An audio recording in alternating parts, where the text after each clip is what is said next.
Welcome to the Emily Rassam Show, the podcast that proves parenting, business, and home life can all be juggled, just not always gracefully. Be sure to like, subscribe, and share because laughter and maybe chaos is better when it's spread around. Hello and welcome to the Emily Rassam Show. My name is Emily and I am your host today. I am joined by Jasmine Miller. She has a master in nutrition and she's a certified nutritionist in the state of Washington. And can you tell us a little bit about, you were mentioning that being a certified nutritionist in your state is similar to dietitian in other states, or I'm wrong, and you're going to fill us in on what that means. No, you're mostly right. What I was just saying before was that, being a registered dietitian is recognized across all the United States. So once you're a registered dietitian, you can move from state to state and your credentials don't change. In the state of Washington, if you have an advanced degree in nutrition, so master's level or higher, you can submit that to the state and get certified. So become a certified nutritionist and then be able to file for an NPI number so that you can bill insurance. Get kind of confusing for the, the public and for people looking for nutrition guidance because the language can get really tricky. So somebody who maybe just takes an online nutrition course and becomes a nutrition specialist or something like that, right? They get some title. They can then advertise themselves as a nutrition specialist. But if they were to say, I'm a certified nutritionist, they could get in a lot of trouble from the state, right? So there is some real distinction there. But it can just be confusing for the consumer when they're looking at websites and going, oh, here's somebody who does nutrition, and not realize that it's different to actually be certified and go through a master's level program versus a weekend program where you learn about some nutrition. Gotcha. That makes a lot of sense. And so can you work in a bunch of different states or do you just work in Washington? Right now, I just work in Washington. My NPI is only good for the state of Washington at this time, or other states that recognize a nutritionist and not an RD. But there's also always the option to pay out of pocket. And so when you did this clinically, can you tell us what your specialty was? Or did you have an age range or a type of patient that you worked with mostly? I went and worked in a clinical position right out of grad school. Actually, I was an intern first. And I helped develop and design a program at a multi-specialty clinic here in Seattle. And we designed a program that focused on obesity and metabolic health. So that's what I've been doing for 10 years. I actually just left that role after having my second baby. They, of course, are like, well, come back when you're ready. But that was my focus, on weight management, metabolic health. So things like diabetes, cardiovascular disease, insulin resistance. And so I did that for over 10 years. Okay. And I want to just nuance this point for my audience that metabolic health is not just being overweight. There are a bunch of metabolic processes in your body. Can you tell us a little bit about that without getting too complicated? I'll do my best. So the clinic that we started, myself and another physician, we started what we called the Lifestyle and Metabolic Medicine Program. And our biggest focus was really on helping people improve what are known as your metabolic markers. So things like blood sugar, blood pressure, cholesterol levels, insulin markers. Those were the big focuses that we had. So metabolic syndrome is a cluster of conditions that can happen all at one time. So elevated cholesterol levels, specifically the LDL cholesterol, low HDL cholesterol, so what people know as the healthy cholesterol. If that's low, that's a metabolic marker that we want to correct. Elevated glucose, increased weight gain, specifically around the midsection, and then increased triglycerides and blood pressure, so increased blood pressure. So having any three of those all occurring at the same time qualifies as having metabolic syndrome. So that was our primary patient population, where people were coming to us with those clusters of conditions and wanting to fix them, ideally through nutrition guidance, as well as some medical support. So the physicians I worked with, they would do things like order all the lab work and do all that stuff. And then they would come to me from a nutrition standpoint to get guidance on how to change their diet to better support their health. I love that because, when you go to like a family practice doctor or something, they're like, okay, and you're fat. Right, exactly. So and that's what motivated these physicians to start this clinic. It was like, well, this is all people are getting. This isn't fair. This isn't how this works. Right. It's way more complicated than saying something. Yes. I think we all need coaches along the way for almost everything.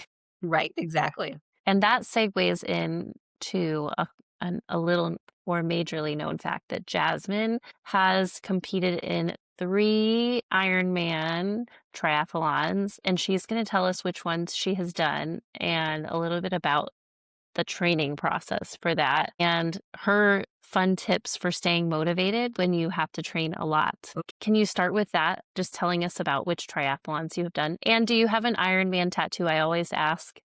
No, no tattoos. Darn. Okay. I don't because, well, the reason I don't have any tattoos is I was about 12 years old and we were on a vacation in Disneyland with my whole family. And I had like fake tattoo, the little ones you just put on with the water and stuff. And one of my aunts asked me, "So do you ever think you'd get a real tattoo?" And I was like, "I don't know. I'm 12. I don't know if I'm going to get a real tattoo. Maybe." She goes, "Well, before you do, I just want you to envision yourself 85 years old and that tattoo all wrinkly." And I was like, "Oh, okay. Probably not getting a tattoo then."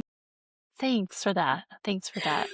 That's not the only reason I don't. Ironman is a brand, right? So it's a big brand, right? So in my mind, I'm like, would I get a Pepsi logo on my body? Probably not. Some people do. Some people I know. do. So I'm like, okay, just it doesn't quite match me.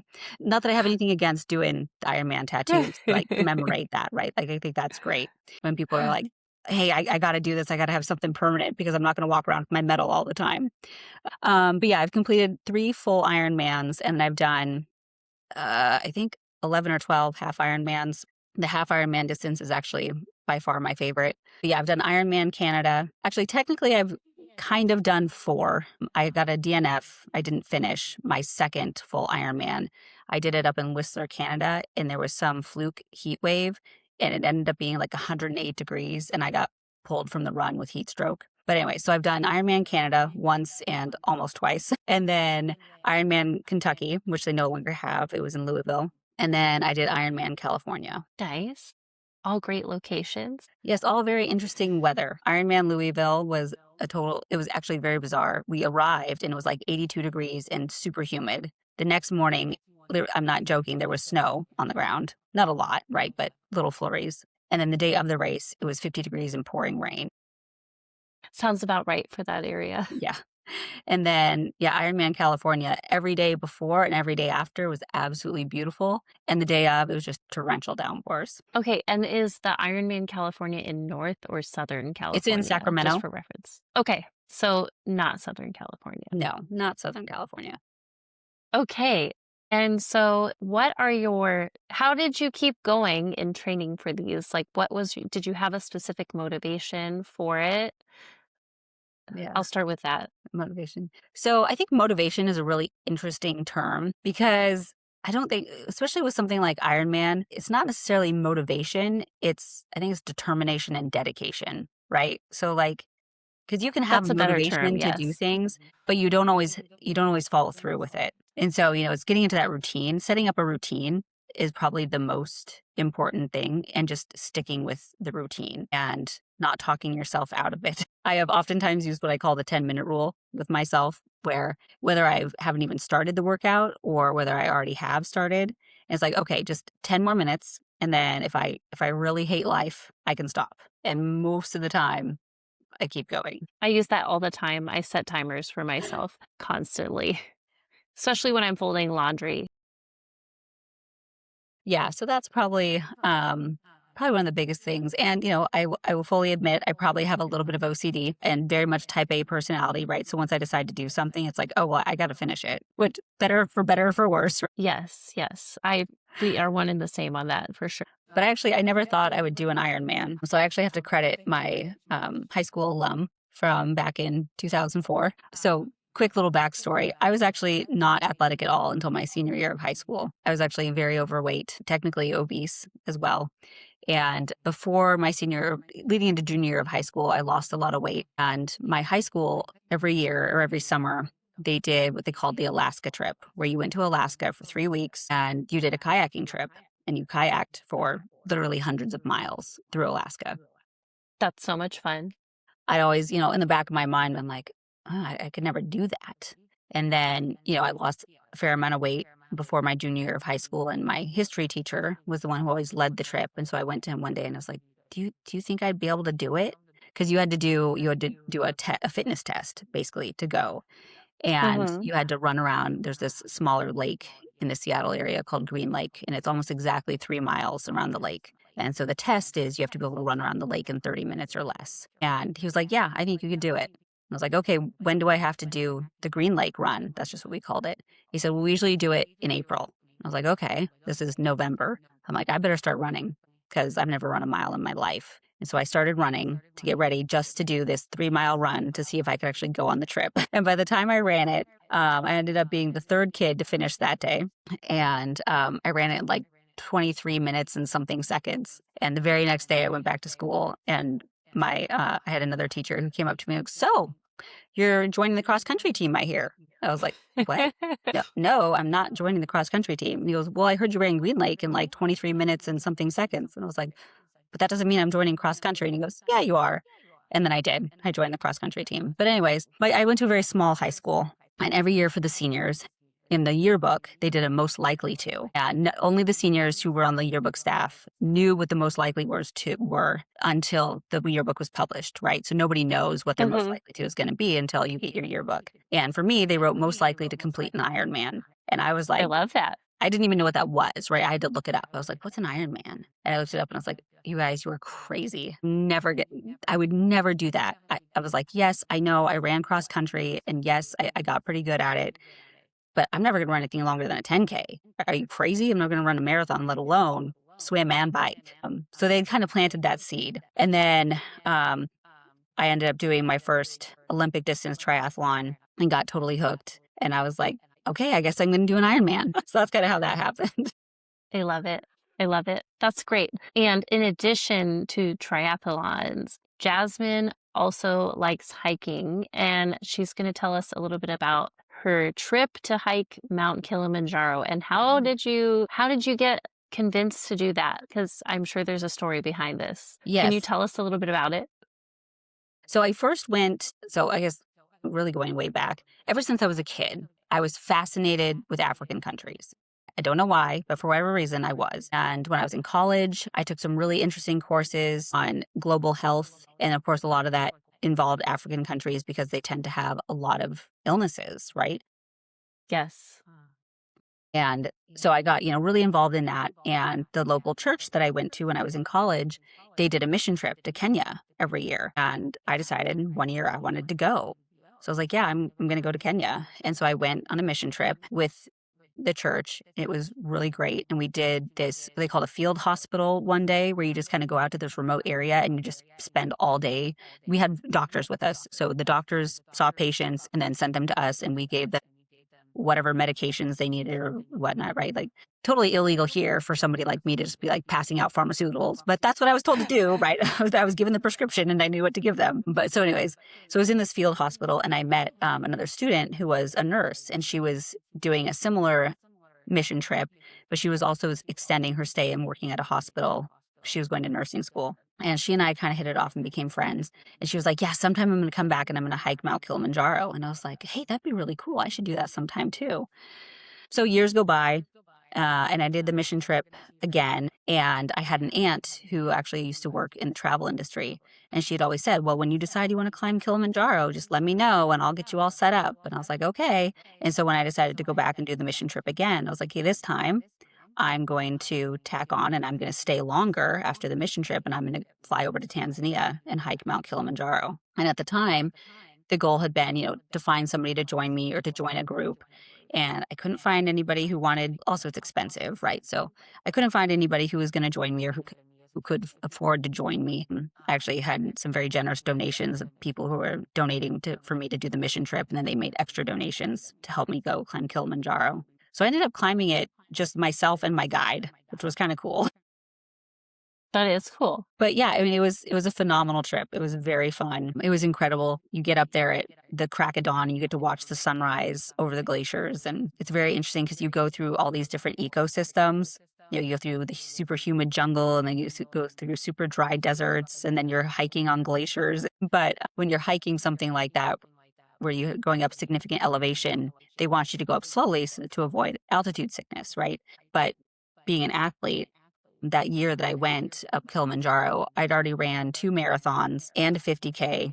So I was in pretty good shape. And then I think I also might have had a race like that I was still planning to run when I got home. So I was like, hey, I have to stay in shape while I'm gone for Right. 3 weeks on a mission trip and then another week climbing Mount Kilimanjaro. And so, I kept trying to hike faster, and on the trail, all the people there, the saying is pole pole, go slower, go slower. And, my guide kind of got to know me, and he was like, no, we can go faster. We can go faster. And every time we'd pass a group, the other guides would yell, pole, pole, pole, pole. And he'd be like, she's fine. She's fine. So it was always kind of the joke was that I was the one who was never pole pole. Well, that's good. I would love that. That's not a bad joke to be the. And so what do you think about, so you mentioned if you don't use it, you lose it. So you wanted to stay in shape for those 3 weeks. Have you ever taken off like a significant break from training and then you hit a wall when you start again? Can you tell us about that and how you have gotten through that experience? Because I know it happens to everybody. I have taken many breaks. I was hit by a car at one point and had traumatic injuries to my whole left leg. And so I actually was not able to run for over 2 years. I was told I Wow. would never run again. And then I found an amazing physical therapist right out the gate. And, so I was hit by a car. I was in a pretty traumatic accident. I was in the hospital, in and out of consciousness for several days. So I don't know how they paired me with this PT or who talked to who to pair me with this PT that they sent me to, because I went to the hospital physical therapy. But the very first day I walk in, and right on her badge, it says running specialist. And I'm like, well, they obviously gave me the right physical therapist, because this was before I Right. started triathlons. This was when I was just a runner. Okay. And I told her, I was like, well, they told me that I'll never run again. She said, they have to tell you that. She's like, I'm here to tell you that if we can get you to run 1 mile, we can get you to run 100 miles. And I said, I don't want to ever run 100 miles. I just want to run another marathon, because I'd actually been training for a marathon at the time when I got hit. Right. And she was like, okay, we'll see how that goes. And so, of course, she then planted the seeds. I haven't ran 100 miles yet, but I've done some other crazy stuff close to that. I keep watching that Moab 100. Yeah. Um, so she's a big ultra runner. She's done like 200-mile races and stuff like that. But anyway, so I worked with her for over 2 years.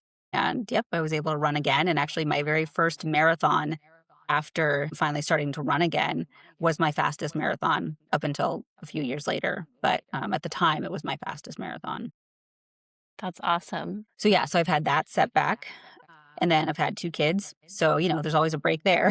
Only being 5 months postpartum right now, I will tell you coming back from the second one is much more challenging than the first one. And I don't know if it's just an age thing or if it's because it's the second one. But, with my son, after he was born, 5.5 years ago, I was up and running, pretty long distances, 3-4 months after he was born. My youngest right now is 5 months old. And I'm not even going to say I've started running. I've attempted jogging a few times. Oh, yeah. I think they each hit you differently. And the first one for me, like I was right back at it. It lulls you into a false sense of security. But I think part of your question was, like how do you keep going, or how do you find that motivation or something like that? Yes. And I just find another activity to do, right? So, I've been using my bike a lot more. When I was hit by the car, um, I was actually unable to work for 3 months as well, because I was on crutches for 3 months. And at the time, I Right. was a full-time nanny of 2 very young kids. And I was like, well, I can't be at work on crutches. That's just not feasible. And I also couldn't live in my apartment because it had stairs and there was no elevator. And my doctors were like, you absolutely cannot live by yourself. So I had to move in with my grandparents because their building had an elevator, but their building also had a pool. So I literally was aqua jogging in the pool every single day throughout the entire time I was on crutches. Through all of my rehab, I was in the pool aqua jogging because I couldn't run, but I knew at some point I wanted to run again. So I had to find something that would keep me going. I love that. Thank you for sharing that story. And so I know how you mentioned that we don't have motivation every day, but the thing that you plan for is sticking to it and following your goal. And that made me think of one of the posts that I read on your social media, because I was looking at my brief highlight of posts you did, and it said it was talking about sugar timing and consumption. Oh, yeah. And that's one thing that I like to talk with people about. It's like, yeah, you can eat other things that you don't think of as particularly healthy, but there are better times to have it. Can you tell us a little bit about how that works and just a little bit about it. Because I know Yeah. it's different for every person. Not everyone is running Right. or doing an Ironman.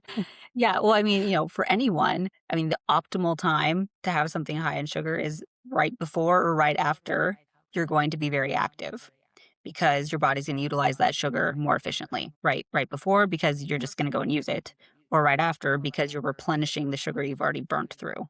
I think if I'm recalling the post that you're referring to the most is I was having a conversation with my son about Yes. how um, it's okay to eat sugar, but we need to make sure that we use the sugar because if we eat too much sugar, then it doesn't feel so good. But so then the other thing too is the timing of it around activity or pairing it with things that are going to stabilize the blood sugar, like protein. So now my son will come to me and go, "Mom, I think I need some protein with this," which I think is very cute. That is so cute. Or, we were at a birthday party we were going to a birthday party a few weeks ago, and he goes, "Mom, should we bring some protein just in case they don't have any?" I'm like, "Maybe." I love that. So yeah, the timing of sugar, around high activity times, it just helps stabilize the blood sugar better. Or, and it doesn't have to be intense activity, right? We're talking going for a walk, right? So if you have ice cream, have an ice cream cone and then go for a walk. Help stabilize the blood sugar. Or, have the ice cream before you go for the walk or after you go for the walk, or something like that. So this makes me think, since you mentioned your son, do you have any tips for parents with kids who, I mean, like every time you turn your head, someone is trying to give them a donut or a cupcake or candy?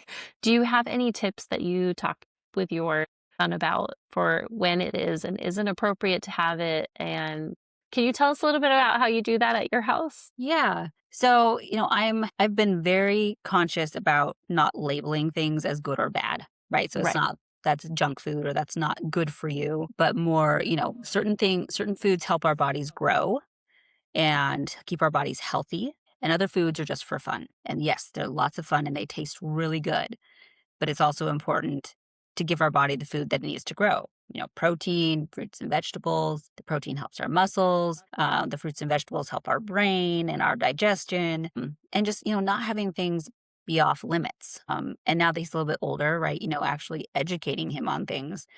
Like the other day, we were talking about red 40 and how we've noticed that when he eats things with food coloring, his behavior gets a little bit less desirable. And so, hey, we're going to try really not that we have things with red 40 in them a lot, but he got Skittles in his Valentine's. And so we're looking at the ingredients and I was like, well, there's red 40 in here, but you can try them and we'll see what happens. And so then now every time we go to the store is, Mom, does this have red 40 in it? Mom, does this have red 40 in it? I don't think I like red 40, Mom. Is it red? So, That's so cute. just being really conscientious about, again, like I said, not labeling things as good or bad. And Right. again, teaching him about balancing his blood sugar so that Right. he doesn't, get those sugar crashes. And actually I think he was like 3.5. He just came, I don't remember exactly what was going on, but he like came out of his room and he knocked something over that he'd built and it just goes crashing to the floor. And I was just like, what's going on? He goes, Mom, I felt my blood sugar crashing and I was just so angry. I had to smash something. I was like, okay, well, go find a snack. Well, I totally feel that. I have 3 boys at home. Yeah. They don't do well without food. No. And what I've noticed too is because we don't put restriction or limitations on him, he is very good about stopping when he's done. Like you'll give him ice cream. Like we were just on vacation for a week and it was vacation. So I think he had ice cream almost every single day. But it was like, yeah, we'd go to the ice cream shop, but not once did he actually finish it. Right. Like he'd get his ice cream cup and then get halfway done and be like, I'm all done. Okay. And the That's rest would go good. in the garbage, or at birthday parties, right? He'll get a cupcake or a piece of cake and he only eats half of it. I'm all done. So, and I think because we don't put a lot of restriction on things that, he's very good at self-regulating for now. I mean, obviously that could change because things do change as kids get older. But for now, it seems like he's really good at kind of self-regulating the sugar intake. So I'm not too worried about it. I love that. I think it's like also a personality thing. It depends on the kid That's true too, of course. a Some lot. kids, it's really hard for them to say no to the sugar, and I've seen those kids, and it's no matter what you do, it's the sugar is always calling. Yes. Yes. And I'm a big fan of like giving out, I don't know, chalk or something instead. I'm one of those parents. And I'm like, this is a slow food. It makes you run slower. Or this is a fast food. It helps you run Yes. faster. and There you build go. muscles. Yeah. So I'm like, don't you want to run fast? Yeah, exactly. And so I think that I would really love to ask you a little bit more about, since we do have like an epidemic or crisis in our country when it comes to food, can you tell us a little bit about relationships you've noticed with people who have had eating problems, like overeating or eating maybe too much processed foods, or a little bit about that and some encouragement for someone that might be struggling with that issue? Um, because it's a really big thing and it Hmm. can become overwhelming. You have that negative feedback of, Yes. I'm in this bad spot, and then you feel like you're impossible to get out of it. Hmm. Can you tell us a little bit about your experiences since you have worked in the clinical setting for this? Yeah. And I would say it's different for everyone, obviously. Yes. But I think, especially for the people who are really struggling at this very minute and might be listening to this, I think the biggest thing is, right, is you have nothing to blame yourself for, right? Processed foods are designed to make us not want to stop eating them. And some people are very good for whatever reason. Their brain chemistry is different. Literally, their brain chemistry is set up differently, and they have a much stronger stop mechanism, even on the processed foods. And other people, that brain mechanism just isn't there. The connection isn't there. Processed food gets you a big dopamine hit, right? So just like, I mean, it's a terrible comparison, but just like drugs, right? I mean, so for some people, it's that strong. And so it's nothing they're doing wrong. It's the sneaky way of the food industry. And not that they're doing it maliciously, right? The food industry is not out there going, haha, we're going to make everybody sick. No, they're out there going, our bottom line is to get people to buy this product again. So how do I get them to buy it again? Make them really like it. And so that's why processed food becomes so palatable, is because that's what it's designed to do. They literally have people, scientists in labs, formulating what's called the bliss point, perfect combination of sweet, salty, crunchy, fatty, whatever, combined so that you literally don't want to stop eating it. So again, it's nothing that somebody's doing wrong. It's just that that's how these foods are designed. And then, yeah, some people just, they have a harder time with that stop mechanism. And then, oftentimes we're, I was going to say fed, no pun intended, fed these mixed messages, of like, okay, go on this diet and then go on that diet and then you go on this diet. And diets are just as much of a consumerism product as foods are, right? So any diet out there that is being advertised to you is also designed to let you fail. They want you to fail so that you go to the next one and then to the next one and to the next one. So, all of these things that are supposedly set up to then help us become healthier, they're actually just designed to set up to make us fail. And that's so demoralizing, right? To be like, okay, I'm going to do it this time. And you do 2 weeks, 4 weeks, a month, 6 months, maybe even a year. And then you fail, right? And so, I think that's probably one of the hardest things, right? Is we're always being fed, no pun intended, fed the next best thing. When really, if we just got back to the basics of protein and produce, I mean, that's what I've counseled people on for over 10 years. It's like, these are your focus. Put protein and produce on your plate and have those be the largest portions on your plate, and other things will start to fall into place. It's not going to happen overnight, but I have seen it happen time and time again over the 10 years that I was in clinical practice, where, people truly do start to, their taste preferences do start to change. And I would always tell people when they'd come back from vacation and they would tell me, oh my gosh, I was on vacation and yes, it was great. And I ate things that I normally wouldn't eat, but oh my gosh, I couldn't wait to get home and cook my own meals again. And I was like, there, that is your sign that the changes you have made are not going to go away. If you can go on Right. vacation and come home, or be on vacation and have that feeling of, oh, I can't wait to get home to get back into my routine and to get back to cooking my own meals, that's the sign that the changes you've made are true lifestyle changes and you're not just following the next diet. Right. That's another thing, like, it really is a feedback mechanism, and it's hard to get out of it until you do, and then you see the light at the end of the tunnel. And it's a little bit like distance training and triathlon training. You're not always motivated to stick to it Right. every day. That's the other big thing too that I found, in practice is, we oftentimes get stuck in that all or nothing mindset of, I'm either doing things perfectly or I just give up for the rest of the week and start over again on Monday, right? Like that quintessential, I'll start again on Monday. And so, what I ended up coaching a lot of people through is like, hey, there's one little, we'll call it slip up, right? Does not dictate your whole week, right? So, hey, if you've been really focused on your nutrition and focused on your protein and your produce, and you've been staying away from your biggest trigger foods, and then you go out for coffee with your friend and, oh my gosh, that cookie looks amazing, so I'm going to go ahead and get it.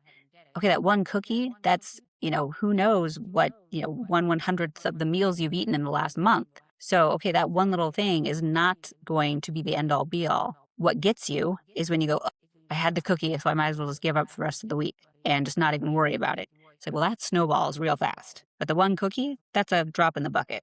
It's not going to do Yeah. anything. Yes. And can you tell us a little bit then about, since we're talking processed foods and things, nutrient density and why maybe they're not always the best choice as far as the products? Oh, yeah. So processed foods are oftentimes very nutrient poor, even if they're fortified, right? So fortified means that they have added vitamins and minerals to them, which, not necessarily a bad thing, but you get a lot more nutrition from whole foods, right? So, and along with vitamins and minerals, you also get fiber and, depending on the food, right, protein and natural fats.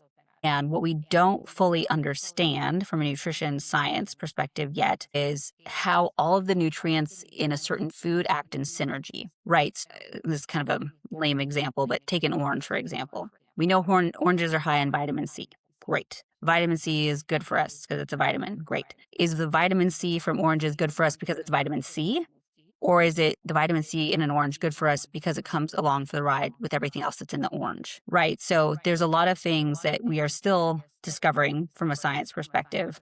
But what we have been learning more and more about over time is that it's not always the isolated nutrient that's most important. It's the fact that the nutrients that are naturally combined, right? I like to always say we can't outsmart Mother Nature. They're naturally combined for a reason. And so eating that whole food, you are then getting the full synergistic effect of all the nutrients in that food that are designed the way they are. And this could be like the classic case of eating an orange versus drinking a Drinking orange glass of orange juice, Right.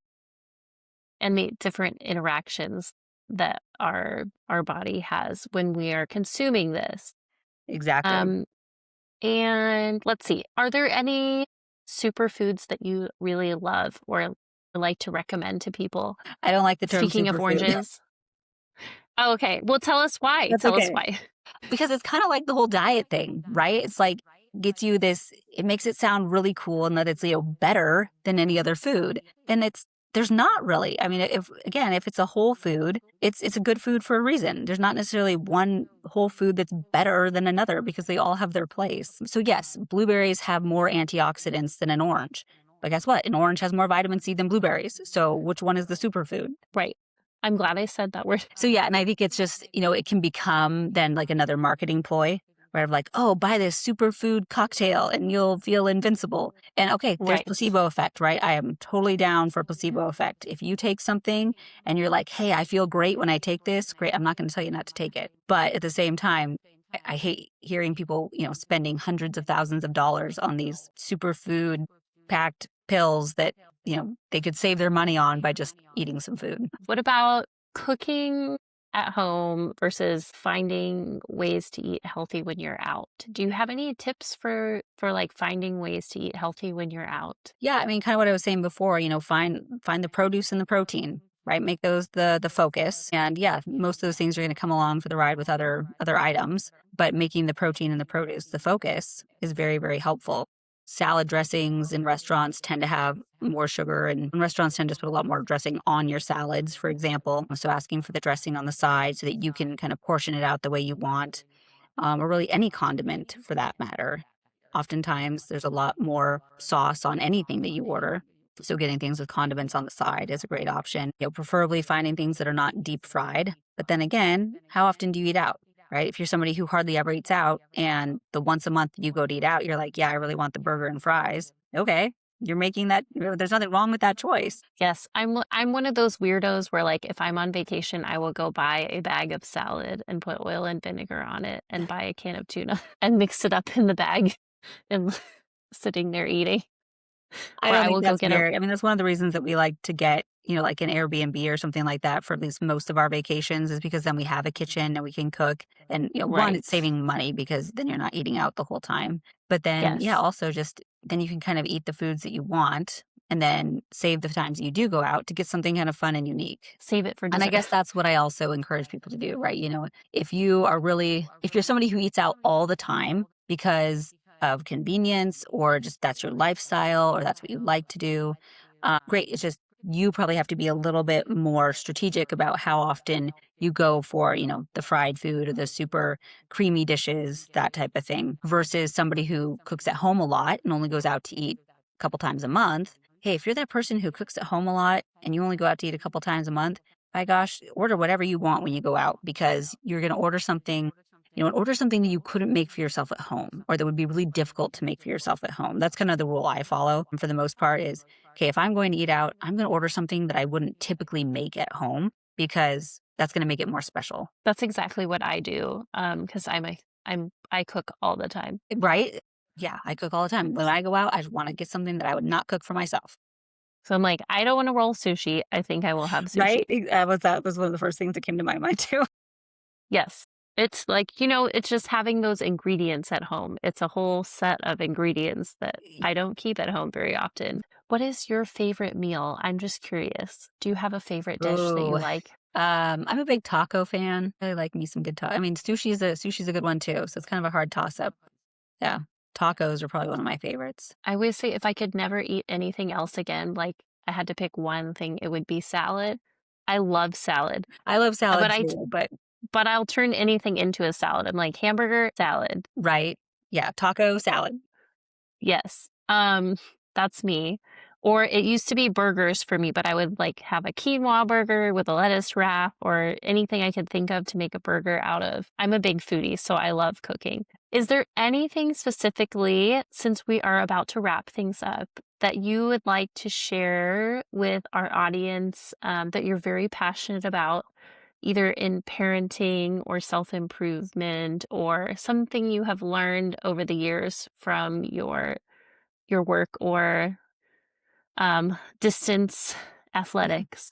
Um, yeah, I think, the biggest thing, that I kind of learned personally, and I guess I could apply it to all areas of my life is, it's kind of self-forgiveness, right? And not being so hard on yourself. I mean, so on myself, right?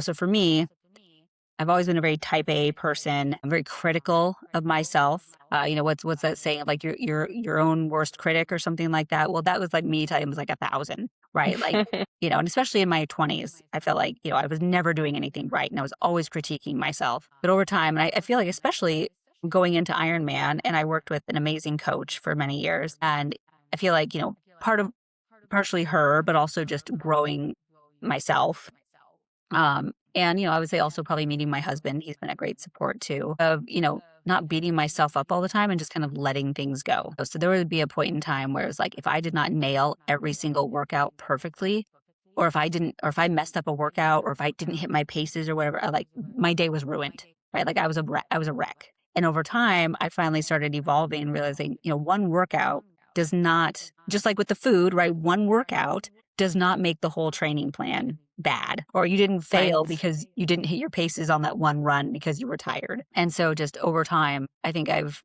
been able to give myself a lot more grace and forgiveness and become a lot more flexible with myself. And I think that's become really important now with having kids of like, well, that workout didn't happen, or I had to stop my workout 4 times before I actually finished it. Or I was just retelling a story to my son the other day about how when he was about 2, I was what was in my workout plan was to go to the track, and I was all dressed and ready to go, and he came toddling after me. Go with me, go with me. He was asking, "Can I go with you?" And I was like, "Well, I'm supposed to go to the track and run like really hard intervals. You can't come with me." But I was like, "He really wants to go." So instead, I put him in the stroller and I just went out for a run.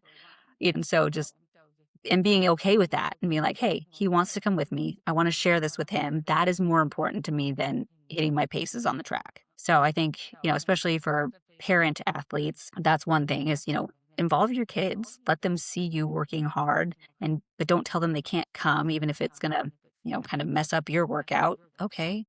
So your workout's not going to be perfect, but they're going to remember that you brought them along for the ride. One of my tips, I don't know if you've done it with your son, but I like to put like some kind of biking video on the TV and I stick boots underneath my hiking boots under the training wheels and I sit there and ride on my trainer with the kids sometimes. Yes. So my husband is an engineer, and Oh, he okay. he built our son a trainer for his bike before he could walk. That's so cute. I love that. So yeah, we have many family videos and photos of our son riding right next to us on his little trainer, sometimes for an hour. And That's he'll so hop off cute. and go, "Time for a workout snack." And he'll jump off and run to the kitchen and grab some raisins or something and then come back on his bike and be like, "Okay, I'm ready to go again." That's so funny. I have to use the hiking boots. We are not engineers at our house. We just go with whatever But works. that works great too. Thank you so much. It has been an absolute pleasure speaking with you, and I really appreciate you taking the time to speak with me.